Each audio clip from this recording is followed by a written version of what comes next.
હા તો રામ ભાઈ, સ્વાગત છે તમારા બધાના આજના એક નવા વિડીયોમાં. વ્લોગ તો હું ન કહી શકું કારણ કે આ ઇન્ફોર્મેટિવ વિડીયો છે અને મારા વિશે છે. ઘણા લોકોની કમેન્ટ આપતી હતી કે ભાઈ તમે ત્યાં શું કરો છો, શું ભણ્યા છો અને તમે શું ભણેલા છો, એજ્યુકેશન તમે ક્યાં ક્યાં કામ કરેલું છે. તો આ વિડીયોમાં હું બધું કહીશ કે મારી સેલરી ક્યાં ઓમાનમાં કેટલી હતી, કુવૈતમાં કેટલી હતી, ક્રૂઝમાં મને કેટલી મળતી હતી. તો એમ તો મારી પાસે ઘણો બધો એક્સપિરિયન્સ છે. Almost I have more than 7 years of experience in this specific industry in hospitality. તો અમારું જે સેક્ટર છે ને એ હોસ્પિટાલિટી હોટલને રિલેટેડ હોય છે અને સ્પેશિયલી મારો જે અનુભવ છે ને એ ટોટલી ડિફરન્ટ છે. એટલે મારા ફેમિલીમાં, મારા કુટુંબમાં એટલે આમ કે કોઈ છે જ નહીં એવું કે જે વિદેશમાં ગયું હોય. બરાબર, હું પહેલો એવો માણસ છે જે મેં પ્લેન જોયું હોય. પ્લેન તો લગભગ ઘણા જોયેલું છે પણ કોઈ બેઠેલું નથી અમારા કુટુંબમાં. જેટલા મારા દૂરના ઘણા રિલેટિવ છે કોઈ બેઠેલું નથી હજી સુધીમાં. હું એ પહેલો એવો વ્યક્તિ છું જે અમારા કુટુંબમાંથી વિદેશમાં નીકળ્યો હોય. પ્લસ હું વિદેશમાં તો નીકળ્યો પણ મેં 26 કન્ટ્રી એટલે 26 દેશ મેં ફરી લીધા વિદાઉટ સ્પેન્ડિંગ એનીથિંગ.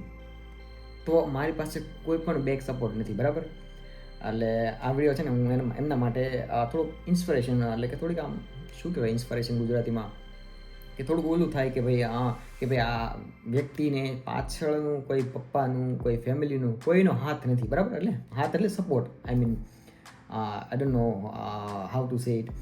તો એટલે કુટુંબમાં મને કોઈ આમ એટલે આવી રીતે સપોર્ટ કરવાવાળું કોઈ નથી કે મારે કોઈ વિદેશમાં જવાવાળું. વિદેશમાં મારે જવું હોય તો મને કદાચ સપોઝ કે હું વિદેશમાં જાઉં તો મારે કોઈ ક્યાં ફ્રેન્ડ હોય કે કોઈ રિલેટિવ હોય તો એ લોકોને હું કંઈક સપોર્ટ માગું તો મારે એવું કોઈ પણ સપોર્ટ નહોતો. બરાબર, હું એક ખેડૂત ની ફેમિલીમાંથી નીકળ્યો છું.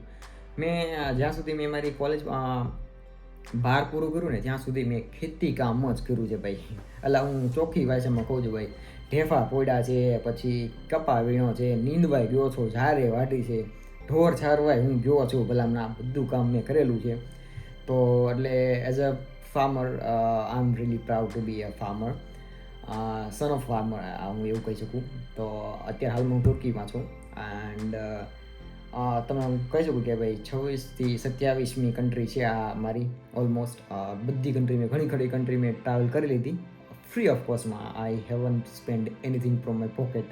એટલે મેં મારા ખીચામાંથી એક રૂપિયો નથી કાઢ્યો. બધું કંપનીવાળા સ્પોન્સર કરે, કંપનીવાળા ખવડાવે, કંપનીવાળા પીવડાવે, કંપનીવાળા કામ કરવાનું બસ. એટલે આવું છે. તો ફ્લાઇટ ટિકિટમાં એટલે જિંદગીમાં પહેલી વાર હું છે ને ફ્લાઇટમાં બેઠો હતો, એટલે પ્લેનમાં. બરાબર, ફ્લાઇટ એટલે પ્લેનમાં. તો એ પણ બીજાના ખર્ચે, કંપનીવાળાના ખર્ચે. ભલે હમણાં વિચાર તો કરો, આ વિદેશીઓની કંપની તમને ફ્લાઇટમાં ફેરવે, ફ્લાઇટમાં લઈ જાય, ફ્લાઇટમાં મૂકવા આવે. હવે ઇન્ડિયામાં હું કામ કરતો ને તો મને કોઈ ટિકિટના ગરડાથી મને અમદાવાદ આવવું હોય તો ટિકિટના નહોતા આપતા. અને અહીંયા તમે કદાચ મારા વિડીયો જોતા હશો ને તો તમને ખબર છે ભાઈ આ રૂમ આપેલો છે. આ છે ને ઓલમોસ્ટ લુક્સ લાઈક 4 સ્ટાર હોટેલનો રૂમ છે ને એવો મારો છે. 4 સ્ટાર 5 સ્ટારનો રૂમ છે ને એવો મારો રૂમ છે. બધી વસ્તુ બહુ મસ્ત આપેલી છે. આના કદાચ તમે એક હવે યુટ્યુબમાં છે ને મારી એક થોડીક આમ ચેક કરજો મારા પાછળના વિડીયોઝ ને એવું બધું, તો તમને ખબર પડશે. તો હું શરૂઆત કરું વિડીયોની. તો સૌથી પહેલાં મેં હોટલ મેનેજમેન્ટ કરેલું છે. તો 3 વર્ષનો કોર્સ હતો મારો, BSc in hotel management and tourism. તો 3 વર્ષ પૂરા કર્યા પછી 3 વર્ષમાં મેં 2 ટ્રેનિંગ કરી હતી. બરાબર, હવે કોલેજમાં તો હું એવો વિદ્યાર્થી હતો ને કે લગભગ મને જોઈને તો શિક્ષક પણ મને એવું કહેતા હતા કે ભાઈ તારું જે એટલે ઇંગ્લિશ તો મારું હાવ 0 જ હતું. બરાબર, ત્યારે અત્યારે તો આઈ ગોટ C1. મેં મારી કદાચ રીલ જોઈ છે ઇન્સ્ટામાં કે મને C1 ગ્રેડ મળ્યો છે. એટલે કે વિચ ઇઝ સમથિંગ અરાઉન્ડ 85થી 90% આવે ને એવું છે મારું ઇંગ્લિશ અત્યારે હાલમાં. તો C1 એટલે કદાચ વિડીયો જોયો તો મેં હમણાં રિસેન્ટલી એક વિડીયો પણ બનાવ્યો હતો કે મને C1નો ગ્રેડ મળ્યો છે. અને C1 જો ગ્રેડ મળે તો ઇંગ્લિશ ભાષા તમને સારી આવડે છે એવું કહી શકાય. અને પ્લસ C1 ગ્રેડને કારણે મારી સેલેરીમાં દર મહિને 21,000નો ઉછાળો આવ્યો છે. એટલે પ્લસ થઈ ગયા છે. એટલે દર મહિને મને પહેલાં મળતા હતા એટલા હવે 21,000 ચડાવીને દર મહિને મને મળશે. એટલે વર્ષના તો લગભગ 12 × 24 2.5 લાખ. તો એ 2.5 લાખ તો ઇંગ્લિશ બોલવાના જ થઈ ગયા મને. એટલા તો રૂપિયા મને મળશે. બરાબર, તો ચાલો હું શરૂઆત કરું મારી જર્નીની. મેં ક્યાં ક્યાં ભણેલો તો હું આવી ગયો. બરાબર, પછી હું તમને કહું છું મેં ક્યાં ક્યાં અનુભવ કરેલો છે. બરાબર, મારો અનુભવ છે સૌથી પહેલાં મેં 2 ટ્રેનિંગ કરી હતી, એ પણ હોટલ ઇન્ડસ્ટ્રીમાં. એક સ્કૂલમાં તો કોલેજમાં તો મને એ લોકો એમ કહેતા હતા કે ભાઈ તું જે પ્રકારનો માણસ છો ને જે તારું કમ્યુનિકેશન અને તને ઇંગ્લિશ તારું છે ને અને ભણવામાં એવો હતો કે તને લગભગ તો તને કોઈ હોટલવાળા તને હાથ નહીં પકડે, ટ્રેનિંગ એ નહીં કરાવે. તો પછી મને જેમ તેમ કરીને ઘણા ખરા મારાથી સારા એવા સ્ટુડન્ટ્સ હતા જે ભણવામાં પણ સારા હતા, પણ હું તો એવો માણસ હતો જે 12 સુધી ગુજરાતી મીડિયમમાં ભણેલો હતો, બરાબર. અને આ પછી ઇંગ્લિશ મીડિયમમાં આ બધું હોટલ મેનેજમેન્ટ આખો કોર્સ છે ને ઇંગ્લિશ મીડિયમમાં છે. અને જે મારી સાથે મારી કોલેજમાં જે બેચમેટ હતા ને મારા ક્લાસમાં, એ બધા લોકો ભાઈ સારી સારી સ્કૂલોમાંથી ભણીને આવ્યા હતા, બરાબર. અને હું એક જ એવો હતો કે ભાઈ હા સરકારીનો વિદ્યાર્થી, બરાબર, કે ને સરકારી સ્ટુડન્ટ, સરકારી વિદ્યાર્થી, હું સરકારીમાં જ ભણેલો હતો. તો આવી રીતે પછી ત્યાં ગયો અને બધા ઇંગ્લિશમાં વાતું કરે અને મને ખરેખર બહુ સરપ્રાઈઝ થાય. મેં કીધું આ બધાની વચ્ચે હું કે ને શું કહેવાય, હું એક ભેડ બકરીમાં એમાં હું અલગ જ પડતો હતો એમ, બરાબર. તો આવી રીતે પછી હું કહું, પછી થોડુંક સ્ટ્રગલિંગ થયું મને. પછી પ્લેસમેન્ટ તો એ લોકોએ પ્રોમિસ કરી હતી કે અમે તમને પ્લેસમેન્ટ 100% કરાવશું. કોઈએ કાંઈ કરાવ્યું નહીં, બરાબર. કોર્સ પતી ગયો, એ લોકોએ હાથ ઊંચા કરી દીધા, પૂરું. તો આવું છે હોટલ મેનેજમેન્ટમાં. તમને જો તમારું મેઇન છે ને કનેક્શન છે, કનેક્શન સારું હોય તો તમને જોબ મળી જાય, બાકી ન મળે. પણ મારા કેસમાં મારે કોઈ કનેક્શન હતું નહીં, બરાબર. એટલે પછી મને ટ્રેનિંગમાં પ્લેસમેન્ટમાં સૌથી 3rd ક્લાસ હોટલ મળી હતી મને ટ્રેનિંગમાં.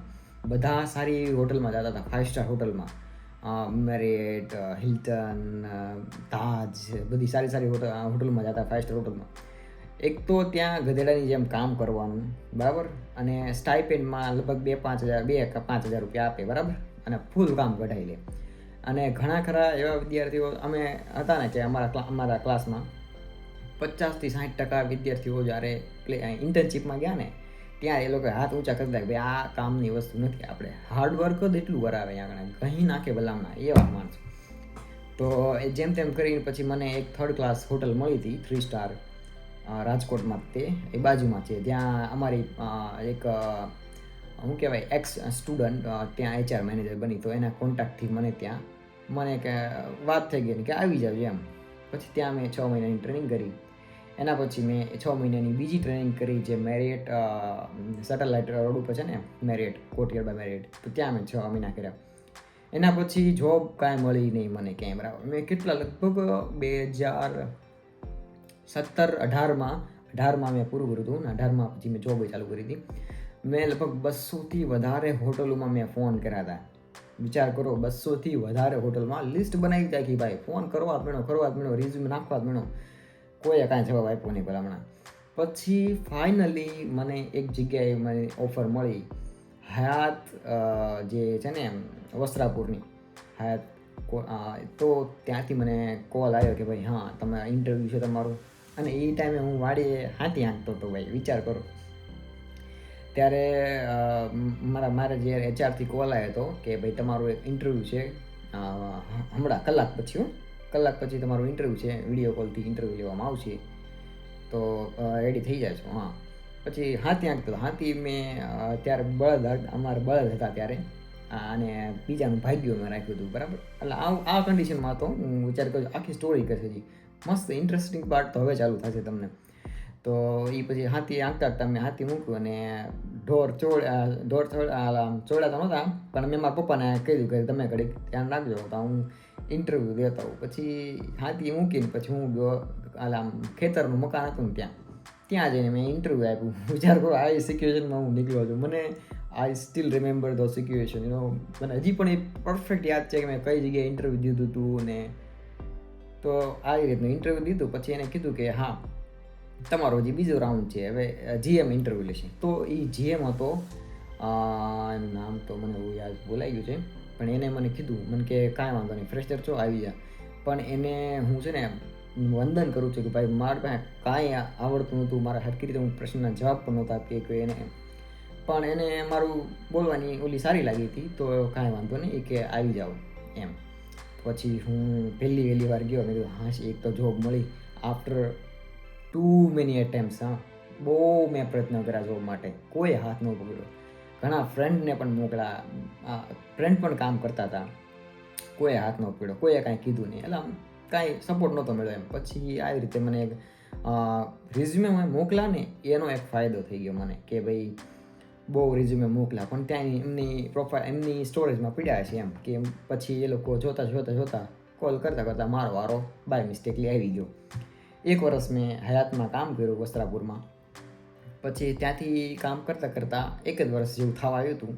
પછી મને ત્યાં મારો એક ફ્રેન્ડ હતો જે કોલકાતાનો હતો. એને કીધું હતું મને કે કે અત્યારે ક્રૂઝ લાઇનમાં વેકેન્સી આવી છે, બરાબર. ક્રૂઝ એટલે શિપ લાઇન એટલે પાણીમાં જે હાલતું હતું ને પેસેન્જર શિપમાં. તો રોયલ કેરેબિયનમાં સેલિબ્રિટી ક્રૂઝમાં એમાં વેકેન્સી આવી હતી. મને કે જ્યાં તારા ઇન્ટરવ્યૂ દેવું હોય ને તો આમાં એક મેલ છે, એમાં રિઝ્યુમે નાખી દે. તો પછી મેં બાય મિસ્ટેકલી મેં કીધું આમાં વારો કાંઈ આપણો આવવાનો છે એને, બરાબર. તો પછી મેં રિઝ્યુમે મારું નાખી દીધું, બરાબર. મેં કીધું હાલો આવે કે ન આવે, બાકી આ જોબ તો છે જ તે. હવે વિચાર કરો, હું હોટલમાં કામ કરતો હતો લગભગ ડેઈલીની 12 કલાક, મિનિમમ 12 કલાક કામ કરવું પડે. એવું ઇન્ડિયામાં તો કંઈ જ નાખે ભલામણ એવી રીતે. અને સેલેરી મારે ત્યારે કાંઈક મારી હતી કંઈક 13,000 જેવી હતી મારી. બધી થઈને લગભગ 15,000 જેવી આવતી હતી 2018-19માં, બરાબર. એ ટાઈમે એટલી મારી સેલેરી આવતી હતી, બરાબર.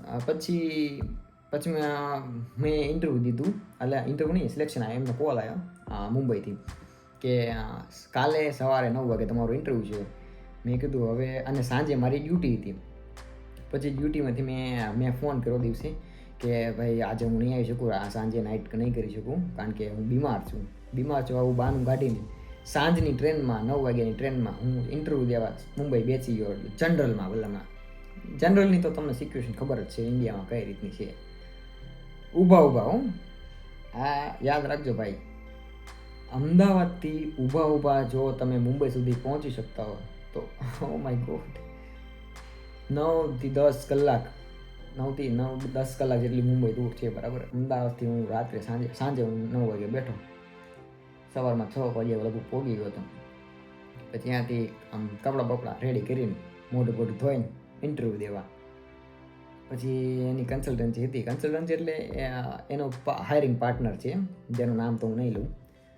કદાચ નેક્સ્ટ વિડીયો હું આખો એના ઉપર પણ બનાવીશ કે ભાઈ તમને જો તમારે ફ્રીમાં જોબમાં જવું હોય ક્રૂઝ લાઇનમાં તો કઈ રીતે તમે જઈ શકો. એટલે ક્રૂઝમાં જોબ આરામથી મળી જાય છે ભલામણા, બરાબર. અને મિનિમમ સેલરી પણ બહુ સારી હોય છે. પછી મેં એમાં 3 રાઉન્ડ ઇન્ટરવ્યૂ આવ્યા, બરાબર. ક્રૂઝમાં અમે લગભગ 200 જણા હતા. 1 થી 2 સીટ હતી, 200 જણા હતા ઇન્ટરવ્યૂ દેવાવાળા. ઓ માય ગોડ, જાજા લોકો મુંબઈથી જ હતા. મુંબઈ, પુણે, આજુબાજુના તે મહારાષ્ટ્રના તે. અને હું ઠેઠ ગુજરાતથી આવેલો, લગભગ હું એક જ હતો, અમદાવાદથી આવેલો. તો 200માંથી પહેલા રાઉન્ડમાં લગભગ 150 જણા નીકળી ગયા. બીજા રાઉન્ડમાં કાંઈક 30-40 જણા બીજા રાઉન્ડમાં નીકળી ગયા. પછી ત્રીજા રાઉન્ડમાં અમે 2 જણા વધ્યા હતા. લક તો જો ભાઈ મારું કેવું છે ભગવાનના, માય ગોડ. લક કહેવાય કે મહેનત કહેવાય ખબર નહીં. એટલે ઇન્ટરવ્યૂના ટાઈમે હું પાછો બહુ, જ્યારે હું અહીંથી ટ્રેનમાં જતો હતો ને અમદાવાદથી મુંબઈ, ત્યારે હું કાંઈ બેઠો નહોતો. ચાર્જિંગ ચડાવીને, કેબલ ચડાવીને ઊભા હું ત્યાં વાંચતો હતો કે ભાઈ ક્વેશ્ચન્સના આન્સર શું હોય, કઈ રીતે હું દઈ શકું. ઇંગ્લિશ તો ભાઈ આવડું જીરો હતું ભાઈ આવે. તો હું પ્રિપેર કરતો હતો અને સામેવાળાને ઇમ્પ્રેસ કઈ રીતે કરવા અને આવું બધું હતું. અને છેલ્લો રાઉન્ડ મારો ઇન્ટરવ્યૂ લીધું હતું ને એ અમેરિકાનો કોઈક હતો, એડોલ્ફ એવું કંઈક હતું. હું નામ તો મને નથી ખબર, મને જેવું હતું નામ યાદ હતું. તો એને મારું ઇન્ટરવ્યૂ લીધું. પછી એડવર્ડ હતો, નામ યાદ છે મને. તો એને ઇંગ્લિશમાં લીધું. હું બોલ્યો એ તો હજી મને યાદ નથી, પણ મેં જેવા તેવા ક્વેશ્ચન પૂછ્યા હતા એને. અને મેં આન્સર પણ આપ્યા હતા મારા, જે મને જેવું આવડતું ને એટલું. તો આવી રીતે પછી મારું સિલેક્શન થઈ ગયું અને મેં 9 મુંબઈના ધક્કા ખાધા. કેટલા? ક્રૂઝનું ઇન્ટરવ્યૂ પાસ કર્યું, પછી STCWનો કોર્સ કર્યો, જે મને 1 વર્ષ મેં હયાતમાં જોબ કરીને તો 1 વર્ષમાં CL, PL ને આ બધી વેકેશન મળે ને બધી લીવ ભેગી થાય એની એક. તો 18 થી 19 દિવસનો કોર્સ હતો. તો એ કોર્સ કરવા માટે એ વેકેશનની લીવ લઈને હું મુંબઈ કોર્સ કરવા ગયો. મુંબઈ ક્યાં હતો? પુણેમાં, મુંબઈમાં હતો. મુંબઈમાં હતો તો કંઈક, શું કહેવાય, પનવેલ. યસ. ઓલો જોક નથી સાંભળો, અરે જલ્દી કરના ભાઈ, કલ સુબહ પનવેલ નિકલના હે. તો એ પનવેલમાં જ તે મારો કોર્સ હતો. તો એક એકેડેમી હતી. ત્યાં બધું તરતા અને શિપમાં ઇમરજન્સી સિચ્યુએશન શું થાય ત્યારે શું કરવાનું, ને પાણીમાં ઇમરજન્સી થાય તો શું કરવાનું, કે ધુબકા મારવાના તે બધું તરતા ને બરતા બધું શિપની વિશે બધું શીખવાડ્યું બધું. એ પણ કોર્સ પૂરો કર્યો. એના પછી મેડિકલ પણ પૂરું કર્યું મેં. અને પછી વિઝા પણ દેવા માટે ઇન્ટરવ્યૂ. એમ ટોટલ મેં ક્રૂઝની જોબ માટે મેં 9 ધક્કા મુંબઈના ખાધા. અને એક ધક્કામાં મેં મારા બોસને છે ને ગોળી પીવડાવી હતી, બરાબર, કે હું ભાઈ આવી રીતે પેલી ગોળી મેં ત્યાં સુધી પાઈ, 3 ધક્કા ખાધા ને ઇન્ટરવ્યૂ પાસ થઈ ગયું ને ત્યાં સુધી મેં ગોળી પાઈ. પછી તો ઇન્ટરવ્યૂ પાસ થઈ ગયું ને પછી તો હું ભાઈ છાતી ચોડી કરીને હું મળી ગયો હાલવા.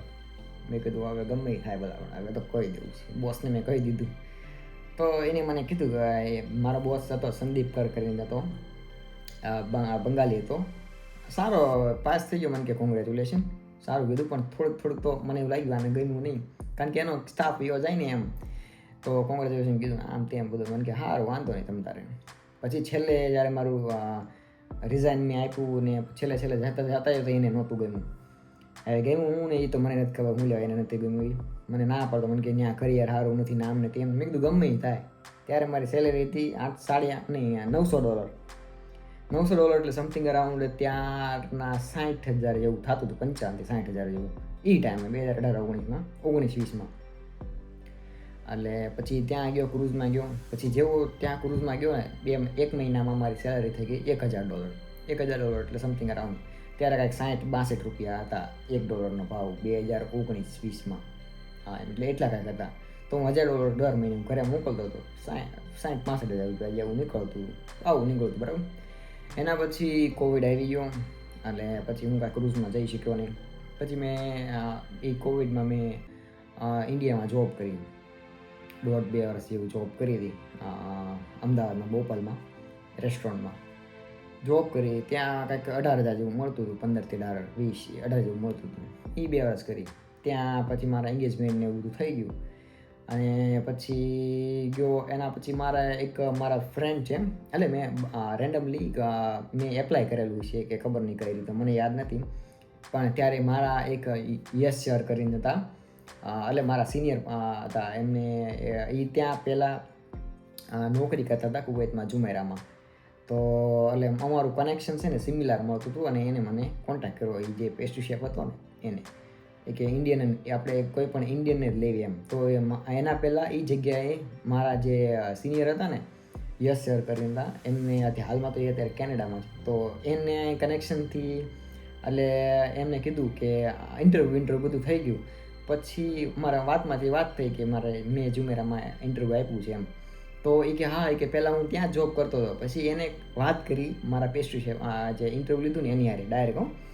તો એ કે આને લઈ લો, બહુ સારો છોકરો છે એમ કરીને પછી મારી ત્યાં જોબ લાગી ગઈ, બરાબર. પછી વિઝા અને પ્રોસેસને બધું પતી ગયું. ને હા, કુવૈતમાં જોબ કરવા માટે આ તમારે શું ગમકા મેડિકલ કરાવવું. ગમકા વિશે પણ હું આખો વિડીયો બનાવી શકું એમ. ગમકામાં બહુ બધા સ્કેમ થાય છે ભાઈ. ગમકા મેડિકલ, જે પણ મિડલ ઇસ્ટમાં જતા હોય ને એને ગમકા જરૂરી છે. મેડિકલ છે એક પ્રકારનું, આપણે એને ગમકા કહેવાય. બહુ ડિફિકલ્ટ છે. એમાં આપણે ઇન્ડિયામાં તો લગભગ 2 નંબરના ધંધા હાલે છે ગમકામાં. તો આવી રીતે પછી ત્યાં કંઈક મારી સેલેરી હતી 200, એટલે આમ બેઝિક સેલેરી હતી 170 KW, એટલે કુવૈતી દિનાર, અને 240 જેવા હતા. અને કંઈક 65,000 જેવા ત્યાં મળતા હતા, બરાબર. ત્યારે તો ભાવ 240 જેવો હાલતો હતો 2021-22 એમ કાંઈક. હા, તો એ કાંઈક 60-65,000 જેવું મળતું હતું ત્યારે. પછી હાલમાં અત્યારે મારો સેલરી ઓલમોસ્ટ 25-26 ડબલ થઈ ગઈ છે. ઓલમોસ્ટ ડબલ, ના ડબલ કરતાં વધારે થઈ ગઈ છે.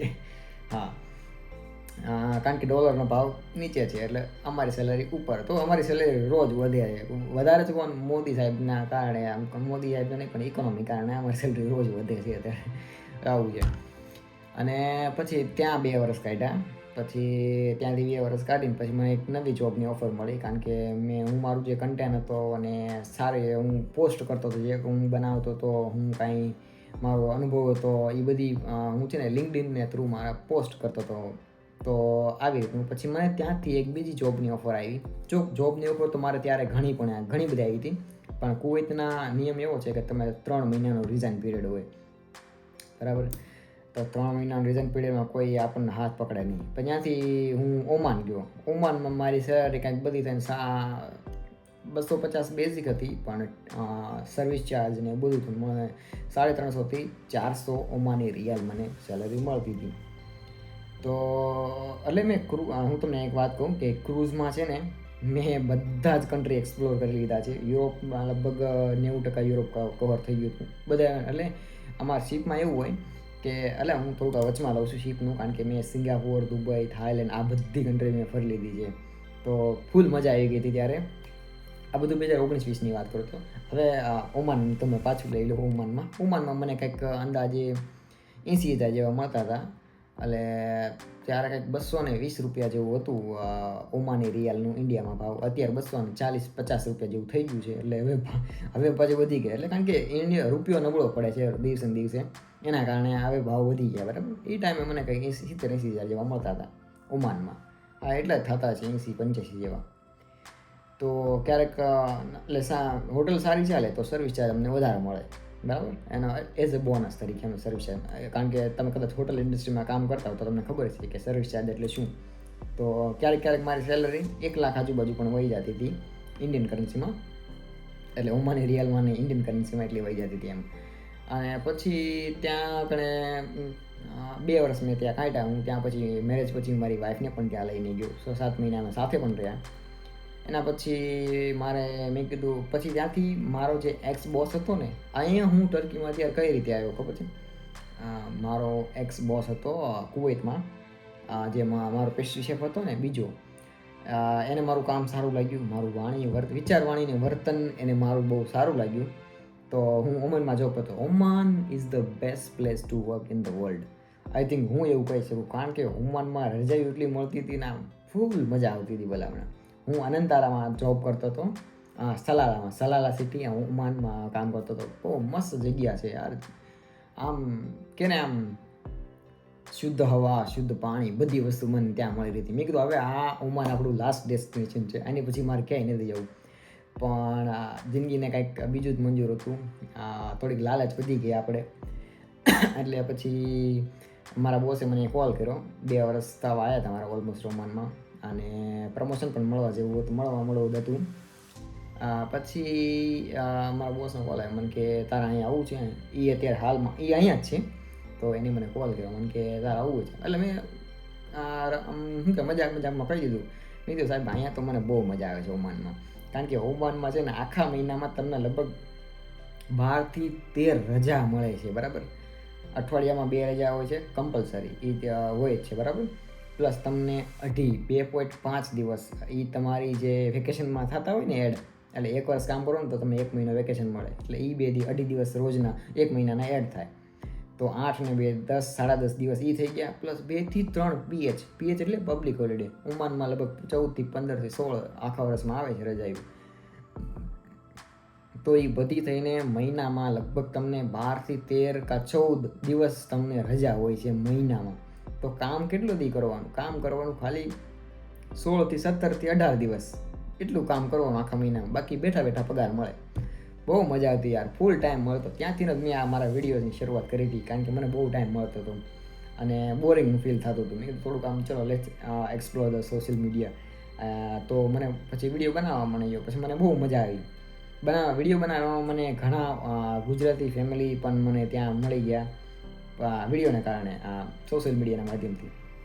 સ્પેશિયલી કિશનભાઈ ઓમાનમાં છે, હાલમાં પણ ઓમાનમાં છે. એમની સાથે ક્યારેક વાતે થાય છે, મજા આવે હજી.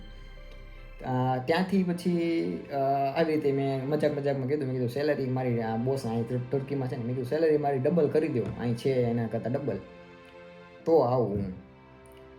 પછી એ માની ગયો. મને કે આ વાંધો ને હું ડબલ કરી દઉં. આયા પછી થોડું પ્રમોશન આપી દીધું અને ડબલ કરી દીધી. મેં કીધું હવે અહીંથી છટકવું પડશે. પછી મેં કીધું મેં નક્કી જ કરી લીધું. મેં કીધું સલાલા સિટી મૂકવાનું થતું નથી હમણાં, થોડાક વાર અહીંયા જ રહેવું છે. મજા આવી ગઈ, સેટ થઈ ગઈ હતી. આમ કે ને કમ્ફર્ટ ઝોન બની ગયો હતો.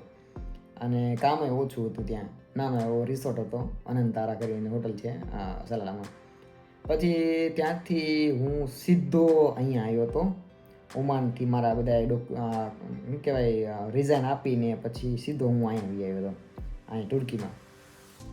ત્યારે ઓમાન મેં તમને કીધું સેલરી મને કંઈક 70, 80, 85, 90 એવી રીતે મળતી હતી સેલરી. બરાબર. અને અહીંયા ઓલમોસ્ટ આવ્યો અત્યારે અહીં કણે મને 1700, 1800, 1900, 2000 એવી રીતના ડોલર મળે છે. હવે તમે ઇન્ડિયન કરન્સીમાં તમે ટ્રાન્સલેટ શું કહેવાય કન્વર્ટ કરી દેજો. પછી તમને ખબર પડશે કે હાલમાં મારી સેલરી અહીં કેટલી થાય. તમે કમેન્ટ કરજો કેટલી થાય. મારી સેલરી અત્યારે હાલમાં એટલી છે.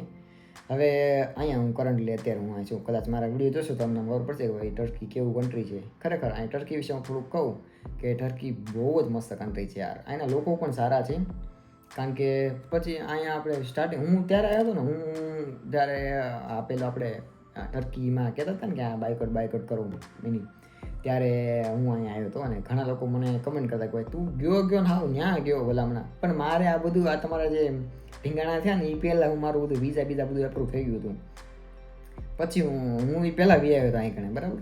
પછી મારે બદલાવાય તો નહીં. મેં કીધું હવે ત્યાં જઈશ તો આ ટર્કીશ લોકો મારી સાથે શું કરશે એ મને નથી ખબર. પણ અહીંયા આવ્યો કોઈને કાંઈ લેવા દેવા નહીં ભાઈ, બરાબર. એઝ અ ઇન્ડિયન તરીકે હું છું ને, કોઈને કાંઈ લેવા દેવા નહીં. આ બધું પોલિટિક્સને આ બધું આ ઇન્ટરનેશનલ અફેરને જે હોય એ સાઈડમાં, પણ અહીંના લોકો બહુ જ સ્વીટ અને સારા છે. તો અહીંયા આવ્યો, મને મજા આવી ગઈ. એક સિઝન મેં કમ્પ્લીટ કરી, પહેલો વર્ષ, હવે આ બીજું વર્ષ છે મારું. અહીંયા મજા આવી ગઈ છે. બધું સારું છે અહીંયા. તો આવી રીતની છે મારી જર્ની. તો તમને કેવો લાગે વિડીયો મને કમેન્ટમાં કરજો. અને નવા હોય તો સબસ્ક્રાઈબ કરી લેજો. ભાઈ મજા આવશે જોવાની. કદાચ મને ટાઈમ નથી મળતો ને હું વિદેશમાં જોબ કઈ રીતે એપ્લાય કરીને easiest way to apply the job in the broad, તો હું એના પણ વિડીયો બનાવી શકું છું. પણ ટાઈમ નથી મળતો, બરાબર. એ વાંધો છે. કારણ કે થોડોક ટાઈમ મળે છે. અહીંયા અઠવાડિયામાં એક જ રજા મળે છે. પ્રોબ્લેમ એ છે. અને અહીં તો એમ તો અહીં કણે કામના કલાકો 8 કલાક હોય છે, પણ હોટલ અહીંથી 12 કિલોમીટર જેવી દૂર છે. તો મારે આવવા જવામાં જ કલાક નીકળી જાય છે. કારણ કે બસનો પણ વેઇટ કરવો પડે છે. ખાવું પીવું બધું અહીં કણે ફ્રી છે. એટલે મારા ખીચામાંથી હું 1 રૂપિયાનો ખર્ચો હરામ બરાબર કરતો નથી, બરાબર. હું ક્યારેક આ મોલમાં જઈને સિટીમાં ફરવા જઈને એ જ તે બરાબર. બાકી હું કાંઈ ખર્ચો કરતો નથી. ખાવા પીવાનું, રહેવાનું, કપડાં ધોવાનું બધું હોટલવાળા કરી દે છે ફ્રીમાં. પ્લસ હોટલેથી લઈ જાય અને લાવી જાય. હોટલ અહીંથી 12 કિલોમીટરથી દૂર છે. લઈ જાય મૂકી જાય બધું ફ્રીમાં હોટલવાળાને. તો આટલી બધી અમને ફેસિલિટી આપે છે. યુનિફોર્મ આપે છે, શૂઝ અમને આપ્યા છે, બધું અમને ફ્રીમાં આપેલું છે, બરાબર. આવી રીતનું છે. તો કેવો લાગે વિડીયો મને કમેન્ટમાં કહેજો. અને એક લાઇક કરતા જજો ભાઈ. તમે કોઈ લાઇક કરતા ને થોડુંક સપોર્ટ કરો તો હું થોડું સારા એવું કન્ટેન્ટ બનાવી શકું એમ છું. અને કોઈને થોડુંક હેલ્પફુલ આમ ટ્રાય કરું છું બધાને હેલ્પફુલ કરવાની. પણ મારે શેડ્યુલ એટલું બધું ટાઈટ છે અને સમય મળતો નથી, એટલે બહુ હું બનાવી શકતો નથી વિડીયોઝ. પણ હું ટ્રાય કરું છું બનાવવાની. ચલો મળીએ નેક્સ્ટ વિડીયોમાં. રામ રામ ને સીતારામ. જય માતાજી બધાય. નમસ્તે.